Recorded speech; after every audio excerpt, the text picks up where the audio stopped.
Napaungol ako nang yumugyog ang kama ko. Mami, wake up! 1 minute. Mas ibinaon ko pa ang mukha ko sa unan. Naramdaman kong humiga ito sa tabi ko.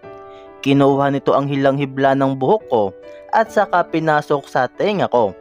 Napabalikwas ako sa ginawa niya. Lalamig po yung pagkain. Bangon na po. Fine. Niyakap ko ito at kinubabawan. Pinugpog ko ito ng halik sa pisngi. Amoy bagong toothbrush ang anak ko ah. Humagikgik ito at pilit na tinutulak ang mukha ko. No kisses. Brush your teeth first, ma'am. You stink. Natawa ako sa sinabi niya. Mabilis siyang bumaba ng kama nang pakawalan ko siya.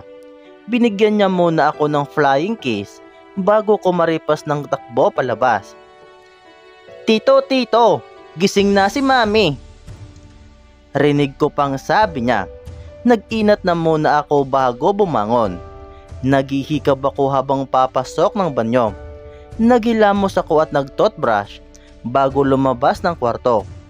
Pumunta ako sa kusina at nadatnan si Eugene na may hawak na mangkok na may lamang kanin. Parang kailiit lang ng kusina naming nang makita ko roon si Eugene. Halos sumayad na ang kisame namin sa ulo niya. Nagilty tuloy ako dahil siya pa ang pinaghain ko. Naabala ko na nga siya kagabi, tapos siya pa ang pinagluto ko ngayon.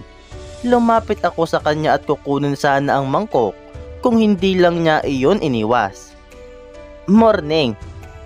Matamis niyang sabi. Binaba nito ang mangkok sa lamisa bago humarap sa akin. May morning glory ka pa. Hinawakan nito ang magkahabilang pisngi ko at siya na mismo ang nagtanggal niyon. Hindi ako nakaramdam ng hiya nang gawin iyon ni Eugene sa akin. Totoo po bang nakakapilay ang muta? Napatingin kami kay Raid. Nagsasandok na ito ng kanin. Hindi naman proven yun ah. Depende. Kapag hinagis mo yung muta mo sa iba, tapos nagtatarang sila at nadapa, mapipilay sila. Nakangising sabi ni Eugene. Nagkibit balikat ako. Makes sense. Marahan rin itong sinuklay ang buhok ko. Hindi ko naman kasi gawaing magsuklay pagkagising. Magugulo rin naman kasi iyon kapag naligo na ako. Umupo na ako sa upuan at sumandok ng kanin. Pagkatapos ni Eugene maghugas ng kamay, umupo na rin siya sa tabi ni Red. Tito, paabot ng corn beef. Magalang na utos ni Red. Tumaas ang kilay ni Eugene. What? Tito ang tawag mo sa akin ngayon? Parang kanina. Nag-iwas ng tingin si Red. Dumulas lang po sa bibig ko yon. We. Kumunot ang noo ko. Nilunok ko muna ang nginunguya ko bago magsalita. Anong pinag-uusapan nyo? Boys talk, ma'am. Ha? Lumingon si Red kay Eugene. Tumaas baba ang kilay niya. Di ba tito? Oo. Nakangising sabi ni Eugene. Aba, nakahanap ng kakampi. Ngumuso ako. Fine, ang daya nyo. Tito, may gagawin ka po ba bukas? Sabi ni Red habang nagbabalat ng tuyo. Day off ko ang Friday at Saturday. Why? Family day po namin bukas. Sama ka po. Napatigil ako sa pagmuya. Nagkatinginan kami ni Eugene. Hindi pa po ako pumapayag na agawin mo si mami sa akin. Ang gusto ko lang po magbanding tayong tatlo. Sige, sasama ako. Tumango si Eugene. Napansin ko ang pag-aliwalas ng mukha ni Red.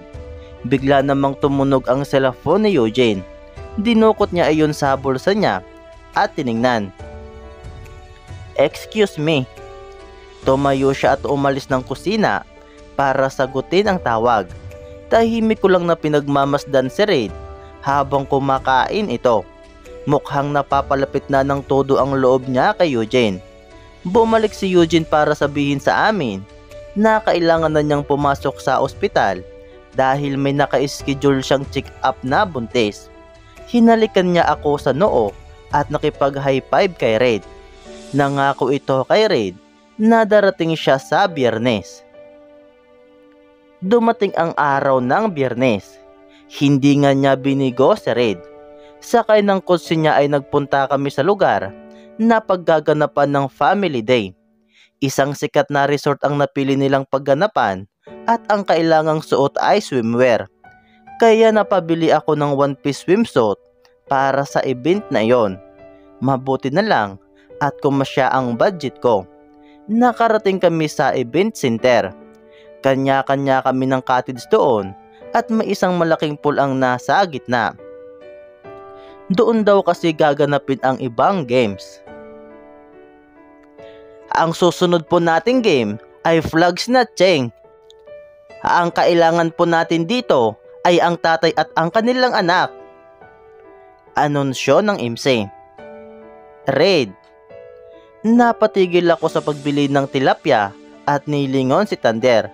Nakaupo siya sa balikat ni Sander, ang tatay niya, habang nakatingin kay Red. Kinawayan ko si Sander at tinanguan naman niya ako. Let's go. Ha? Wala naman akong tatay eh. Napalingon ako kay Red. Nakaluhod siya sa may upuan ng cottage at nakahawak ang dalawang kamay nito sa sandalan. Nasa mga mata niya na gusto niyang sumali pero wala sang choice dahil wala naman siyang tatay. Para saan pa at nandito ako? Napatigil ako sa paglapit sa kanya nang lumitaw si Eugene sa likod ni Red. Hindi na nakaangal si Red dahil kinarga na siya ni Eugene at inilagay sa balikat. Nginisihan niya ako bago tumakbo palapit sa pool. Sali kami. Inalis ko muna ang mga tilapia sa ihawan. Pumasok ako sa cottage para kunin yung kamera at agad tumakbo sa kinaroroonan ng pool. Nakababad na sa tubig sila Red. Sinusuot nito sa bewang ang garter na may palawit na panyo. Yung panyo ang magsisilbing flag na kailangan agawin ng bawat player para manalo. Inayos ko muna yung buhol ng sarong ko dahil medyo lumuluwag bago magseryoso sa pagkuha kila Red ng litrato. Ang rules po ng game na ito ay paramihan ng makukuhang flag. Kapag nakuha ang flag nyo, out na kayo sa game. Paalala ng MC. Game? Game! Sabay-sabay na sabi ng mga kasali. Nang pumito ang MC, nagsimula na ang laro. Marami agad ang natanggal sa umpisa pa lang. Mabuti na lang at mabilis si Eugene at Red. Tamang-tama ang tandem nilang dalawa. Go Red! Go baby! Cheer ko habang patuloy na kumukuha ng litrato. Marami ring nagsisigawan para i-cheer ang kanilang asawa at anak. Nabigla ako nang medyo gumaywang ang upo ni Red. Eugene! Huwag mong ihuhulog yung anak ko kung ayaw mong samain sa akin. Oo na, takot ko lang sa'yo. Narinig kong sigaw ni Eugene. Nagpatuloy ang sigawan ng mga tao. Habang may binabantayan si Red sa unahan niya, ay hindi niya napapansing may matabang bata na susugod sa kanya sa likod. Red! Sa likod mo! Ah! Sa pagkataranta ko, ay hindi ko napansing na sa pinakadulo na pala ako at pool na ang babagsakan ko. Umahon ako at umubo dahil may pumasok na tubig sa lalamunan ko.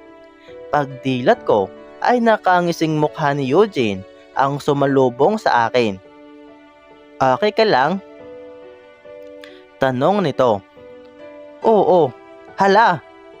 Napansin kong nawala na ang panyo sa bewang ni Red. Tiningala ko ito. Nakuha yung flag mo, baby. Nasa balikat pa rin ito ni Eugene. Kinamot nito ang sariling patok. Mami, napatingin ako sa iyo kaya nakuha ni Sander yung flag ko.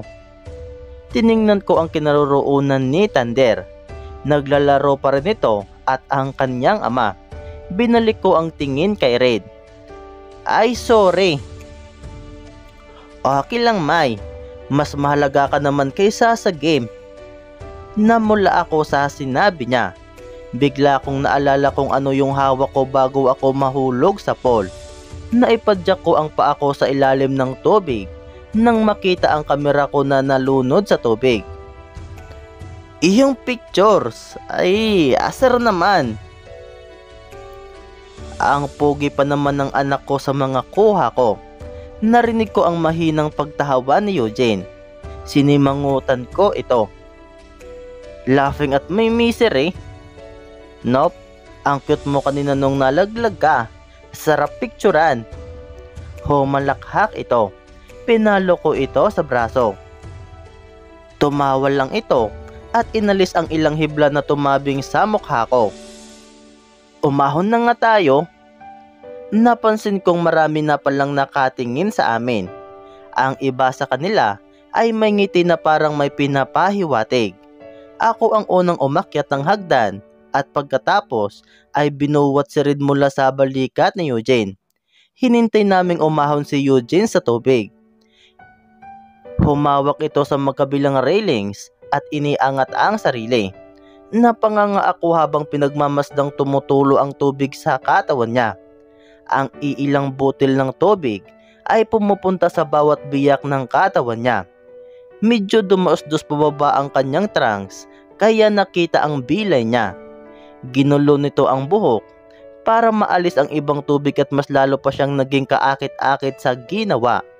Nag-init ang magkabilang pisngi ko. Nag-iwas ako ng tingin dahil kamuntikan na niya akong mahuli. Tumingin ako sa paligid. Halos lahat ng kababaihan ay sa kanya nakatingin. May nakita pa akong mag-asawa na nag-away dahil nagkikwento ang lalaki, ngunit ang babae ay nakatingin sa gawin namin. Hinata ko na si Red papunta sa cottage namin at agad kong pinunasan ito ng tuwalya. Lunch break muna! Anunsyo ng MC. Inihanda ko ang mga plato at inihain ang mga niluto kong pagkain. Nagkikwentuhan sila Eugene at Red tungkol sa iba pang mga games.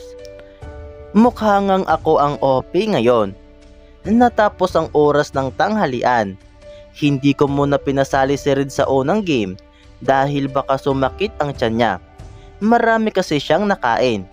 Nang matapos ang unang laro, ay agad na siyang nangulit para payagan ko. Red, wait, hindi pa ako tapos. Hinawakan ko ang braso ni Red. Pinagpatuloy ko ang pagpupuna sa kanya ng sunblock. Masyadong tirik ang araw. Ayokong magreklamo siya na mahapdi ang balat niya. Dali mami, baka maunahan ako. Excited na sabi nito. Trip to Jerusalem kasi ang lalaroin. Favorite niya iyon. Gagantihan na rin daw niya si Thunder dahil kinuha nito ang flag niya. Binitawan ko ang braso nito para kunin ang lotion na ipapahid naman sa binti niya. Pero ang loko, ayon, kumaripas ng takbo. Red! Hindi ko napansing may nakaharang plato pala sa tatakbuhan ko. Napaluhod ako sa simento. Pinagpag ko ang kamay ko at umupo. Nakita ko ang nagdurugong sugat ko sa tuhod. Aray ko! Mami naman! Tiningala ko si Red. Nakapamiwang ito sa harap ko. Napakalampa mo po ngayon. Red, may sugat ako. Ang hapde. Mangiyak-ngiyak kong sabi habang hinihipa ng sugat. Hindi ka kasi nag-iingat eh. Nang tumingala ako ay nakita ko si Eugene. Nakapimewang rin ito katabi ni Red. Ngumuso ako. Umiling ito. Lumuhod siya at pagkatapos ay tumalikod. Piggyback ride. Hindi na ako nagdalawang isip. Sumampa na agad ako sa likod ni Eugene. Nang makasampa na ako ay tumayo na siya. Sumali ka na sa game Red. Ako na ang bahala sa lampa mong mami. Tumango lang si Red at tumakbo na papunta sa kinaroroonan ng event. Hindi ko nalusyonan yung binti niya.